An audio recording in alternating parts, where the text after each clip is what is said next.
One side ప్రేమ. రెండు పక్కలు కూడా ప్రేమ అవసరం. అవసరం అవుతా? రెండు పక్కలు కూడా అవసరం. అందుకే పిల్లల్ని ఏం చేస్తుంది? ప్రేమిస్తుంది. భర్తను కూడా ఏం చేస్తుంది? ప్రేమిస్తుంది. కావాలో వద్దా చెప్పండి? అంటే ఆదర్శ మహిళ. ఈ మహిళ ఉంటే, ఇలాంటి మహిళ, ఇలాంటి స్త్రీ ఉంటే భర్త అంటే ఏం చేస్తారు? భార్యని, అమ్మ నమస్కారం, వందనాలు అమ్మ, క్రైస్తవుడు అంటే వందనాలు, లేచిన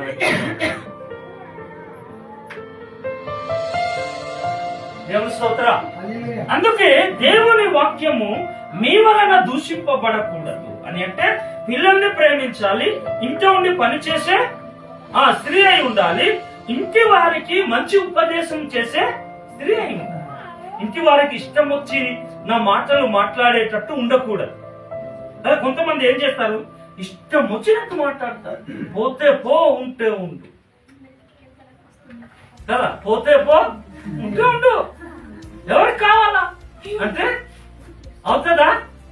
అంటే మన వలన దేవుని వాక్యం ఏం చేయబడకూడదు చెప్పండి?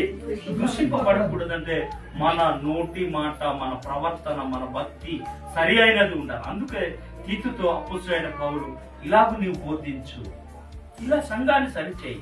వృద్ధులు ఉన్నారు, యవన స్త్రీలు ఉన్నారు, వృద్ధా స్త్రీలు సంఘంలో ఉన్నారు. వీళ్ళందరూ కూడా సరిచేయబడాలంటే ఈ వాక్యం ఈ మొదటి వచనములో చెప్పండి, హితబోధకు అనుకూలమైన సంగతులు బోధించు.